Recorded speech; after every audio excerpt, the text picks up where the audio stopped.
Hello guys, আমি নুসা পেনিদাতে চলে আসছি ইন্দোনেশিয়ার বালি থেকে। এটা হচ্ছে নুসা পেনিদার ভিউ।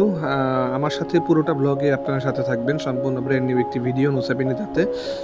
নুসা পেনিদার ভিউ এত বেশি সুন্দর, আমি একটু রোড সাইড দিয়ে শুরু করি। এগুলো হচ্ছে রোড সাইড ভিউ।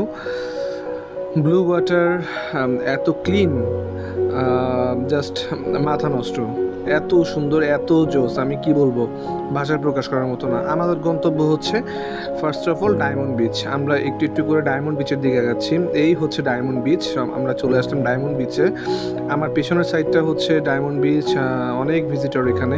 আমি আগেই বলে রাখি, আমি যদিও কোনো প্রফেশনাল ব্লগার না, but this is the first time আমি ব্লগ করছি। জাস্ট ইন্দোনেশিয়ার নুসা পেনিদাতে, নুসা পেনিদার প্রেমে পড়ে গিয়েছিলাম, নিজের এক্সাইটমেন্টের জায়গা থেকে এই ভিডিওটা করা। একটু ডায়মন্ডটা দেখানোর চেষ্টা করছি। এটা হচ্ছে ন্যাচারাল ডায়মন্ড, এটার আঙ্গিকেই এই বিচটার নাম রাখা। ঠিক উল্টা সাইডটা হচ্ছে আমার আতু বিচ, যেখানে পাহাড় এবং সমুদ্র একসাথে মিলিত হয়েছে।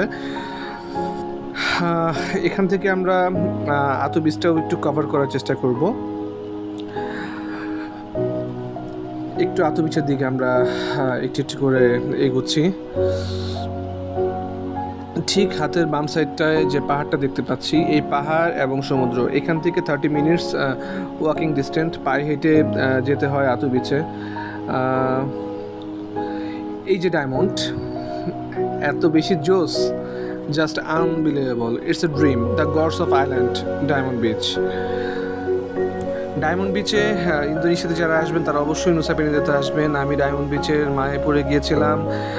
ডায়মন্ড বিচ থেকে খুব কিছুক্ষণের মধ্যেই বিদায় নিব। আতো বিচটা আপনাদের সাথে দেখানোর চেষ্টা করব একটু একটু করে। আমার সাথে থাকবেন, আমাকে সাপোর্ট করবেন, আমি যেন আপনাদের সাথে আরও সুন্দর সুন্দর ভিডিও নিয়ে আসতে পারি।